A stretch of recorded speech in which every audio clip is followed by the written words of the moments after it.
Hello everyone, welcome back Saddam Khan physical education classes के ऊपर।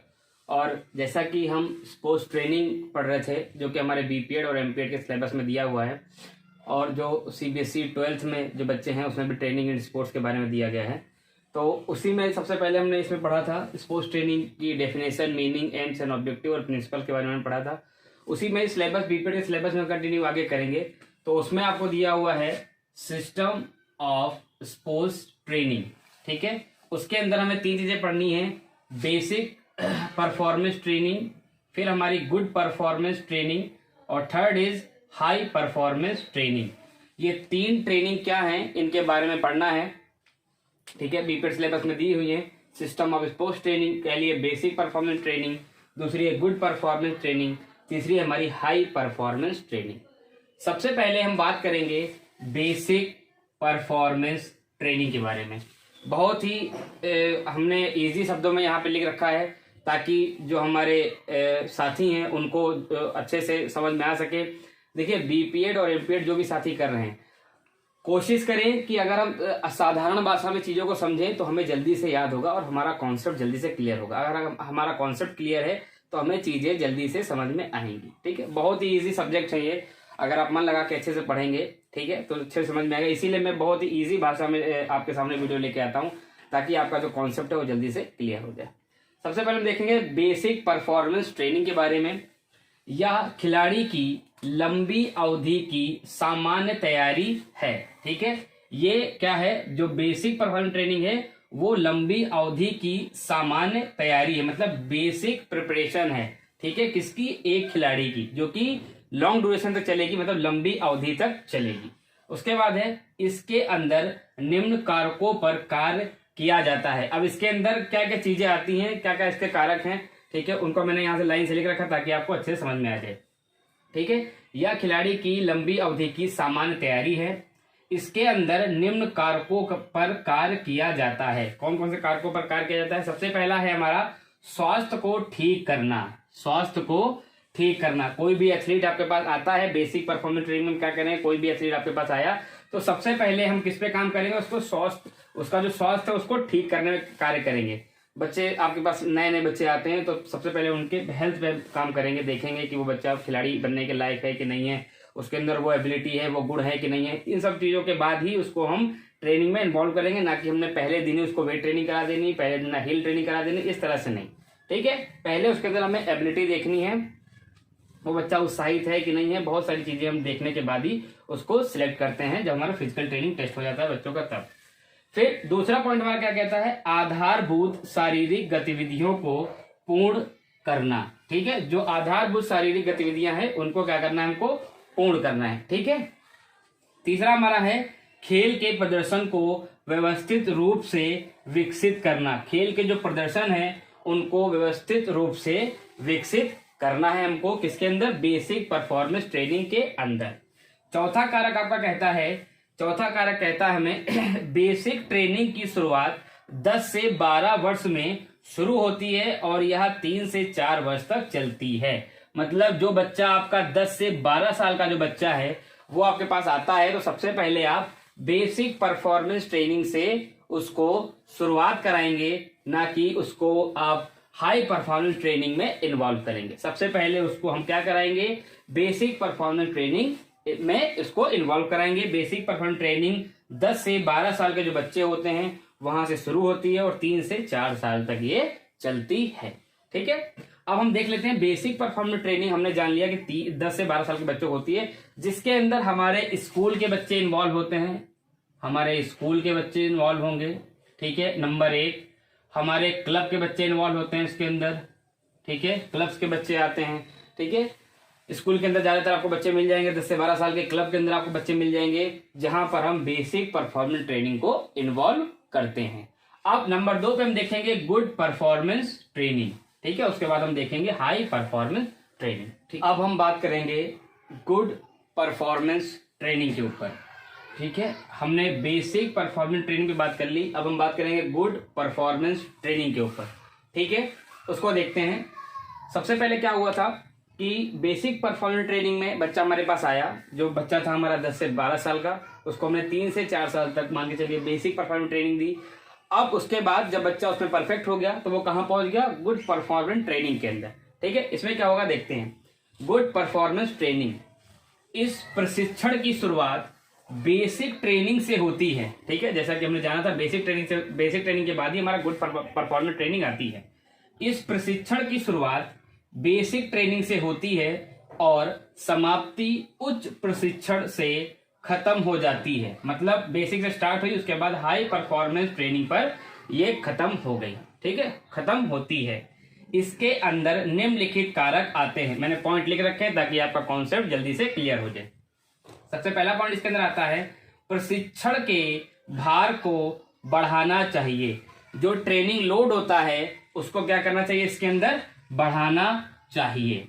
ठीक है, बेसिक में क्या था कि हम वहां पे ट्रेनिंग लोड वगैरह बच्चे को नहीं दे रहे थे, सिर्फ वहां पर जर्नल और बेसिक चीजें वहां पर चल रही थी। अब इसके अंदर क्या हो गया है, प्रशिक्षण के भार को बढ़ाना चाहिए, मतलब ट्रेनिंग लोड जो है उसको यहाँ पर इंक्रीज करना चाहिए। दूसरा है, गामक कौशल गतिविधियों को बढ़ाना चाहिए। जो हमारी स्पेसिफिक एक्सरसाइज होती हैं उनको यहाँ पर भी इन्वॉल्व करना चाहिए, यहाँ पर बढ़ाना चाहिए। हर एक गेम की अलग specific exercise, specific warm up अलग अलग होता है। फिर अधिकतम प्रतियोगिता में सहभागिता करानी चाहिए। ज्यादा से ज्यादा कंपटीशन में बच्चे को इन्वॉल्व कराना चाहिए ताकि बच्चा अपना परफॉर्मेंस जो है उसको चेक कर सके कि हमने जो प्रैक्टिस की है हमारा परफॉर्मेंस कैसा रहा है। आगे देखते हैं, तकनीकी को विकसित करना चाहिए। जो टेक्निक है, जो तकनीकी है, उनको भी विकसित करना चाहिए। हर एक खेल की अलग अलग तकनीकी है, बच्चे को बताना पड़ेगा कि इस तकनीकी से आपको ऐसे खेलना है, इस तकनीकी से आपको ऐसे परफॉर्म करना है। तो ये भी चीजें गुड परफॉर्मेंस ट्रेनिंग के अंदर बतानी चाहिए। ठीक है, आगे है, जोखिम लेने के लिए तैयार रहना चाहिए। जोखिम लेने का मतलब मैंने यहाँ पे लिखा है, जैसे एक बच्चा है उसको हम हर्डल रेस की ट्रेनिंग करा रहे हैं और मैंने बच्चे को बोला हर्डल कूदना है और वो हर्डल थोड़ा सा ज्यादा हाइट पे लगा है। ठीक है, तो कभी कभी बच्चे क्या करते हैं, बच्चे डर जाते हैं, बच्चे नहीं कर पाते। ठीक है, इसीलिए मैंने यहाँ पे पॉइंट जोड़ रखा है, जोखिम लेने के लिए तैयार रहना चाहिए। मतलब ट्रेनिंग के अंदर जो पार्ट आपको इन्वॉल्व कराया गया है वो आपको जरूर कंप्लीट करना है। जैसे हम स्टीपल चेस है उसके अंदर वाटर जंप की ट्रेनिंग करते हैं, वाटर जंप में भी कुछ बच्चे ऐसे हैं जो नहीं कर पाते हैं, पर इसीलिए जोखिम लेने के लिए तैयार रहना चाहिए कि ताकि आपका जो ट्रेनिंग का पार्ट है उसको आपको कंप्लीट करना है। फिर आता है, पूरक खेलों को लागू करना चाहिए। बिल्कुल है कि पूरक खेल जो है उनको भी इसके अंदर लागू करना चाहिए। फिर हमारा आता है लास्ट पॉइंट है, सामान्य व विशिष्ट प्रशिक्षण का अनुपात 50-50% होना चाहिए। मतलब 50-50% हमारा सामान्य और विशिष्ट प्रशिक्षण इसके अंदर होना चाहिए। ये थी हमारी गुड परफॉर्मेंस ट्रेनिंग। अब हम बात करेंगे हाई परफॉर्मेंस ट्रेनिंग के ऊपर। ठीक है, हम बात करेंगे हाई परफॉर्मेंस ट्रेनिंग के ऊपर। हाई परफॉर्मेंस ट्रेनिंग पे हम बात करेंगे, तो आइए देखते हैं हम। हाई परफॉर्मेंस ट्रेनिंग, खेल में प्रदर्शन के उच्च स्तर को प्राप्त करना हाई परफॉर्मेंस ट्रेनिंग कहलाता है। जैसे खेल में अगर आप उच्च स्तर को प्राप्त कर लेते हैं तो वो हाई परफॉर्मेंस ट्रेनिंग कहलाता है। जैसे आपने राष्ट्रीय अंतर्राष्ट्रीय स्तर पर अगर पदक प्राप्त किया है तो वो किसके अंदर आता है, हाई परफॉर्मेंस ट्रेनिंग के ऊपर आता है, क्योंकि आपने जो गोल सेट किया था कि मुझे राष्ट्रीय स्तर पर मेडल प्राप्त करना है या अंतर्राष्ट्रीय स्तर पर प्राप्त करना है, उसके रिगार्डिंग आप हाई परफॉर्मेंस ट्रेनिंग के अंदर आप ट्रेनिंग प्राप्त कर रहे थे, तो आपका जो गोल था आपने अचीव कर लिया है। तो वही यहाँ पे कहला रहा है कि खेल में प्रदर्शन के उच्च स्तर को प्राप्त करना हाई परफॉर्मेंस ट्रेनिंग कहलाता है। इसके निम्नलिखित कारक हैं। पहला कारक है, विशिष्ट गामक योग्यताओं को अधिकतम स्तर तक विकसित करना। मैं फिर से एक बार रिपीट कर रहा हूं, विशिष्ट गामक योग्यताओं को अधिकतम स्तर तक विकसित करना। नंबर 2 पॉइंट कहता है, खिलाड़ियों के चरित्र को अधिकतम प्रतियोगिता के अनुसार बढ़ाना। बिल्कुल सही बात है कि खिलाड़ी का जो चरित्र है उसको प्रतियोगिताओं के अनुसार बढ़ाना चाहिए। ठीक है, तीसरा हमारा है सामान्य परिस्थितियों को विशिष्ट जरूरत के अनुसार विकसित करना। ठीक है। चौथा हमारा पॉइंट है उच्च स्तर के प्रदर्शन के बाद यह प्रशिक्षण की प्रक्रिया समाप्त हो जाती है। फिर से देख लेते हैं। उच्च स्तर के प्रदर्शन के बाद यह प्रशिक्षण की प्रक्रिया समाप्त हो जाती है। जैसा कि एग्जांपल मैंने लिख रखा है यहाँ पर, नेशनल एंड इंटरनेशनल लेवल पर अगर आप कोई पदक प्राप्त कर रहे हैं, ठीक है, आपने गोल सेट कर रखा, मैंने पहले बताया, आपने यहाँ पे पदक प्राप्त कर लिया, तो ये जो ट्रेनिंग होती है ये यहाँ से समाप्त हो जाती है। ठीक है। ये हमारा जो साथी बीपीएड कर रहे हैं, ठीक है, उनमें जो था सिस्टम ऑफ स्पोर्ट्स ट्रेनिंग यहाँ पर हमने कंप्लीट कर लिया है। अब हम आगे देखेंगे फिजिकल फिटनेस कंपोनेंट्स को आगे देखेंगे, जिसपे मैंने ऑलरेडी स्ट्रेंथ के ऊपर वीडियो बना रखी है। हमारे 5 कंपोनेंट होते हैं, स्ट्रेंथ, स्पीड, एंड्योरेंस, फ्लेक्सिबिलिटी और कोऑर्डिनेटिव एबिलिटी। ठीक है।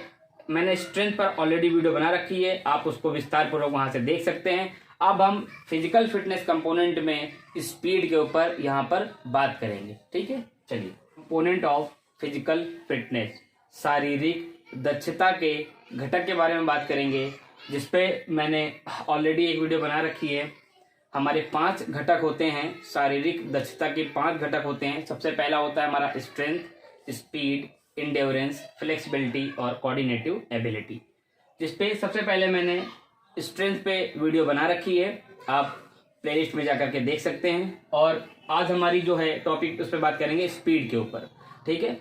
जो भी हमारे मित्र बीपीएड या एमपीएड कर रहे हैं, उनके सिलेबस के अकॉर्डिंग मैंने स्पोर्ट्स ट्रेनिंग पे वीडियो बना रखी है, आप जाकर के वहां से देख सकते हैं। ठीक है। आज हम बात करेंगे स्पीड पे। तो व्हाट इज स्पीड, सबसे पहले देख लेते हैं। कम समय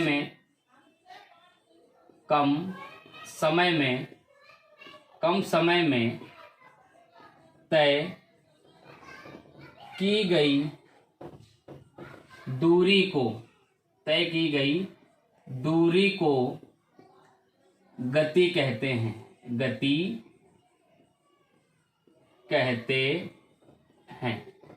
ठीक है।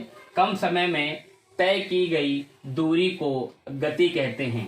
या दूसरी हम डेफिनेशन यहां पर देख सकते हैं, किसी भी कार्य को जल्द से जल्द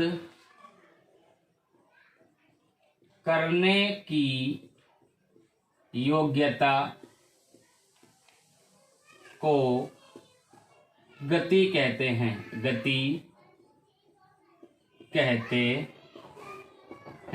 किसी भी कार्य को जल्द से जल्द करने की योग्यता को गति कहते हैं। यहाँ पे मैंने 2 डेफिनेशन आपको बताई हैं कि कम से कम समय में तय की गई दूरी को गति कहते हैं, स्पीड कहते हैं, या किसी भी कार्य को जल्द से जल्द करने की योग्यता को गति कहते हैं।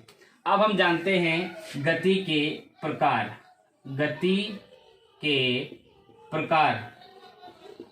मतलब कि टाइप्स ऑफ स्पीड, उसकी बात करते हैं हम। तो जो हमारी गति होती है वो 5 प्रकार की होती है। 5 प्रकार की होती है। तो इसके लिए मैंने एक छोटा सा फॉर्मूला बना रखा है, आपको याद रखना है, रामलस। देख लीजिए इधर, आपको याद रखना है रामलस, RAM, राम, LS। ठीक है। 5 तरह की हमारी गति होती हैं। आपको एक छोटा सा फॉर्मूला है, RAM, राम, LS, लस। इस तरह से याद रखना आपको, राम लस, इस तरह से आपको याद रखना है, राम लस। ठीक है। ये राम लस आपको याद रखना है, एक छोटा सा फॉर्मूला है ताकि आप इसको अच्छे से याद कर सकें। चलिए अब देखते हैं सबसे पहला जो हमारा है, सबसे पहला, दूसरा, तीसरा, चौथा, 5वां गति का प्रकार। सबसे पहला जो हमारा है उसको बोलते हैं reaction ability. Reaction ability. Number 2 पे जो हमारा है उसको बोलते हैं एक्सीलरेशन, एक्सीलरेशन एबिलिटी। जो सीक्वेंस मैं आपको बता रहा हूं उस सीक्वेंस अगर आप याद करेंगे तो आपको बहुत ही आसानी से याद हो जाएगा। कोई बहुत ही बड़ी चीज नहीं है, आप आसानी से याद करेंगे तो आपको आराम से फिजिकल फिटनेस कंपोनेंट जो है वो याद हो जाएंगे। तीसरा हमारा है speed of movement, speed of movement, या कहीं कहीं पे बुक्स में दिया होगा मोमेंट ऑफ स्पीड, वो भी सही है। ठीक है। तीसरा है लोकोमोटर एबिलिटी, लोकोमोटर एबिलिटी। और पांचवा हमारा है स्पीड इंड्योरेंस, स्पीड इंड्योरेंस। ठीक है। गति हमारी 5 प्रकार की होती हैं। टाइप्स ऑफ स्पीड की अगर बात करते हैं, there are 5 types of speed, 5 तरह की होती हैं। फर्स्ट इज हमारी reaction ability, second is acceleration ability, third is speed of movement, fourth is locomotor ability, fifth is speed endurance. ये 5 तरह की हमने स्पीड्स के प्रकार यहाँ पर पढ़ लिए। अब एक एक करके हम विस्तार पूर्वक यहाँ पर देखेंगे उनके बारे में। सबसे पहले हम देखेंगे रिएक्शन एबिलिटी के बारे में। चलिए इसको मैं मिटा देता हूं यहां से। सबसे पहले हम देखते हैं रिएक्शन एबिलिटी क्या है, और इसके अंदर अगर हम नोट्स बनाते हैं तो हमें क्या लिखना पड़ेगा वो भी जानना हमारे लिए जरूरी है। ठीक है। चलिए देखते हैं। सबसे पहले हम देखते हैं रिएक्शन एबिलिटी। ठीक है। तो किसी भी संकेत पर प्रतिक्रिया करना, प्रतिक्रिया करना या क्रिया करना, किसी भी संकेत पर प्रतिक्रिया करना रिएक्शन एबिलिटी कहलाता है, रिएक्शन एबिलिटी कहलाता है।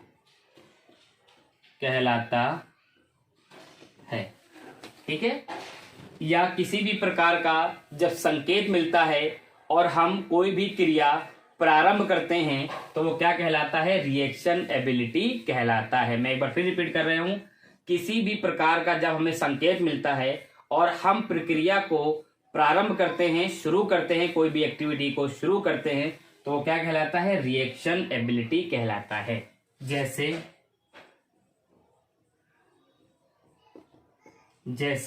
ठीक है, जैसे बंदूक की गोली की आवाज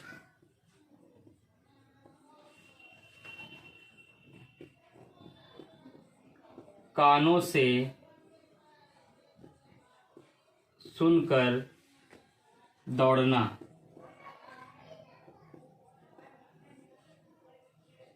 ठीक है। बंदूक की गोली की आवाज कानों से सुनकर दौड़ना मतलब कि जैसे 100 मीटर या 200 मीटर की जब दौड़ होती है तो जब हम स्टार्ट लेते हैं, ठीक है, जब बोला जाता है athlete on your mark, athlete अपने पॉइंट पे जाता है, सेट, फिर गन फायर जब होती है तो उस गन फायर की जब हम आवाज सुनते हैं और हम दौड़ना स्टार्ट करते हैं तो क्या कहलाता है, हमारा रिएक्शन एबिलिटी कहलाता है। ठीक है। बहुत ही सिंपल और आसान शब्दों में मैंने आपको यहाँ पे बताया।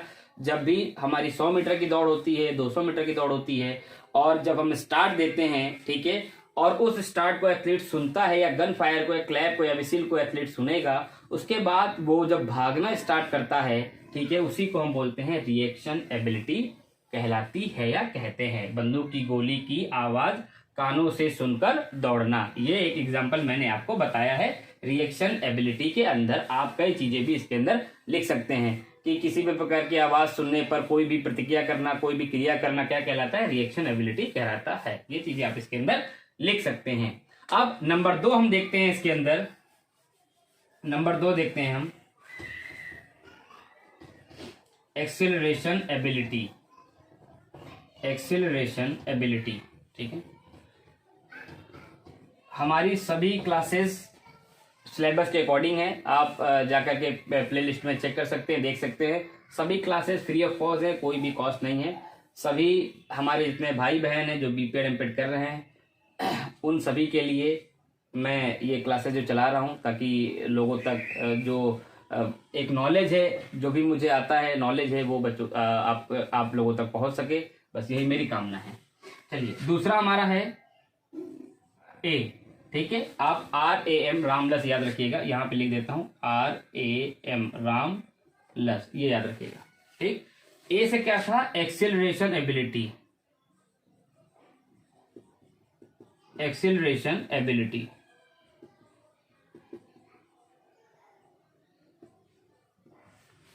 एक्सेलरेशन एबिलिटी का मतलब होता है कि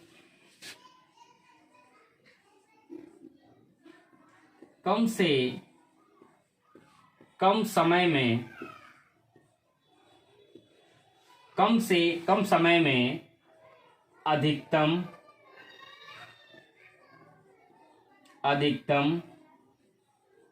गति को प्राप्त करना। ठीक है, क्या कहलाता है? एक्सेलरेशन।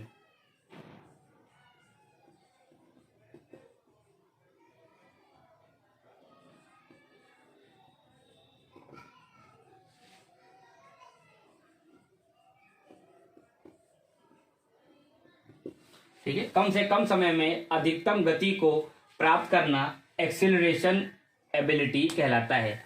जैसे कि इसमें यह भी हम लिख सकते हैं, कम से कम समय में अधिकतम गति या अधिकतम डिस्टेंस, अधिकतम दूरी को प्राप्त करना क्या कहलाता है? हमारा एक्सेलरेशन एबिलिटी कहलाता है।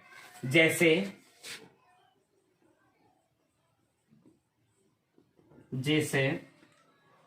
6 सेकेंड की गति विधि,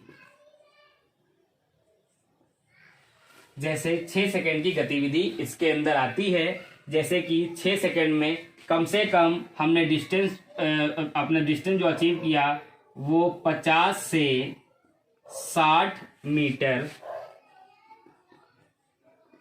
प्राप्त किया।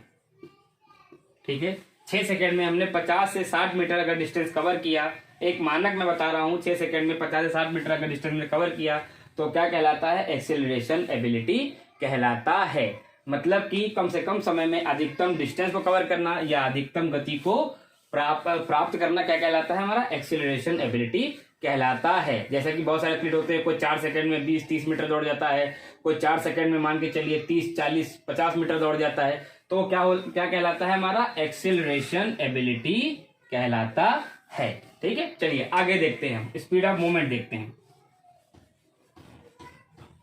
स्पीड ऑफ मूवमेंट,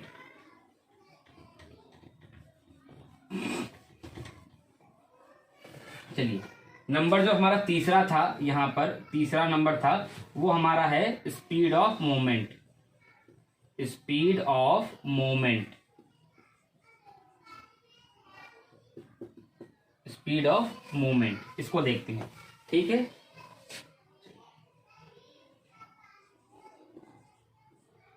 कम से कम समय में गति को प्रारंभ करना। Speed of movement, speed of movement कहलाता है, कहलाता है।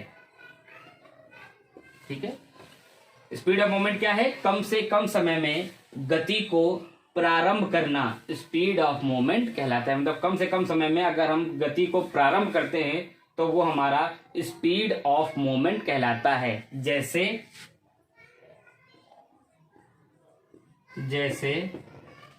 तैराकी में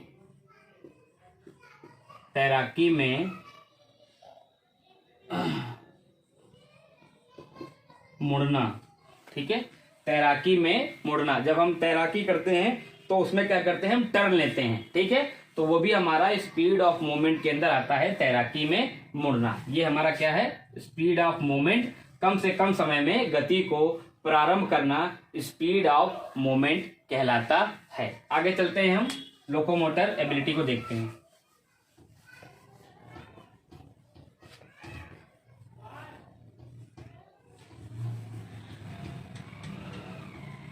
चलिए, हमारा नंबर 4 कौन सा यहां पर है, 4 नंबर हमारा है लोकोमोटर एबिलिटी। लोकोमोटर एबिलिटी, ठीक है। लोकोमोटर क्या है कि अधिकतम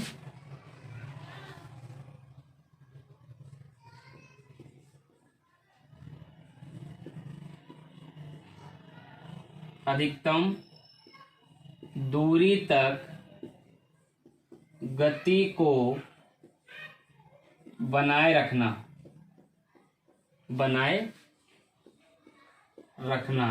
क्या कहलाता है, लोकोमोटर एबिलिटी कहलाता है।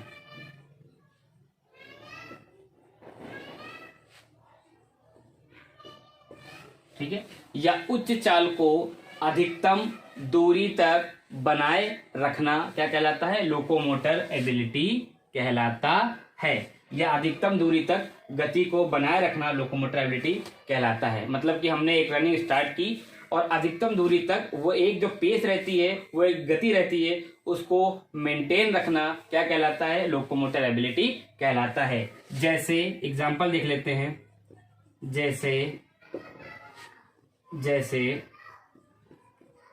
100 तथा 200 मीटर दौड़, ठीक है। इसमें क्या होता है कि एक गति जो है उसको मेंटेन करना जरूरी रहता है, वरना जो खिलाड़ी रहता है वो जल्दी से, अगर शुरुआत में ही बहुत तेज दौड़ता है तो अंत तक की खिलाड़ी क्या होता है, वो थक जाता है या तो रुक जाता है। इसीलिए जो गति है उसको मेंटेन करना बहुत ही जरूरी होता है। आगे हम देखते हैं, अब हमारा आखिरी है स्पीड, अब हमारा है स्पीड इंड्योरेंस, आखिरी। चलिए उसको देख लेते हैं।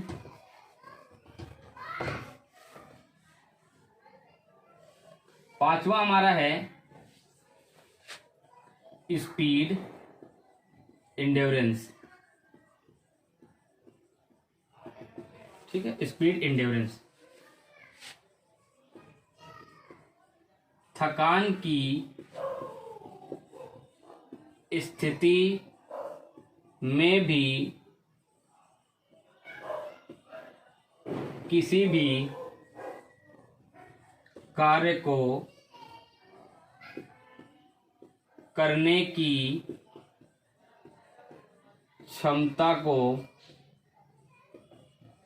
स्पीड इंड्योरेंस कहते हैं, ठीक है। अब स्पीड इंड्योरेंस कहां पर आती है उसको देखते हैं, एग्जाम्पल के माध्यम से भी आप समझ जाएंगे। जैसे फुटबॉल में बार बार दौड़ लगाना,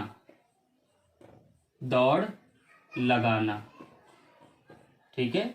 ये एग्जाम्पल हमारा किसका है, हमारा स्पीड इंड्योरेंस का एग्जाम्पल है। फुटबॉल में क्या होता है, आप देखते हैं एक किक लगाई, फिर क्या होता है, फिर आपको दोबारा फिर दौड़ना पड़ता है बॉल के लिए। बॉल कभी भी कहीं भी आ सकती है, किसी भी प्लेयर के पास आ सकती है। तो एक किक आपने लगाई, फिर कहीं भी आपको कहीं और दौड़ना पड़ गया, फिर आपको कहीं और दौड़ना पड़ गया बॉल के लिए, पता चला बॉल आप लेके जा रहे हैं गोल करने के लिए।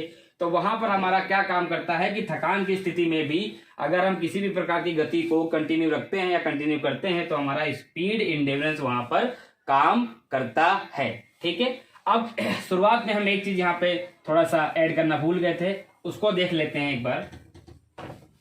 जो हमारा रिएक्शन एबिलिटी होता है, नंबर 1 वाला, जो हमारा रिएक्शन एबिलिटी होता है नंबर 1, वो देख लेते हैं। Reaction ability, reaction ability, reaction ability. ठीक है, ये दो प्रकार का होता है, दो प्रकार का होता है। There are two types of reaction ability. ये दो प्रकार के होते हैं, कौन कौन से? सबसे पहला जो हमारा होता है उसको हम बोलते हैं simple reaction ability, reaction ability. और जो हमारा दूसरा होता है उसको हम बोलते हैं complex, complex reaction, reaction ability.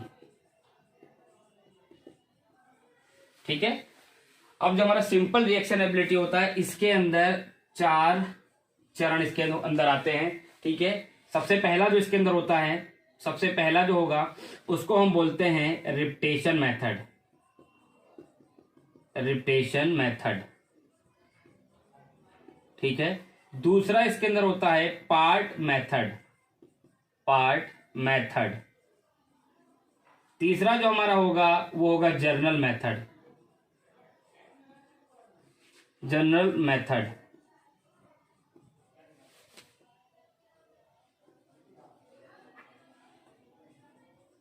Journal method. पांचवा हमारा होगा, चौथा हमारा होगा सेंसरी मेथड।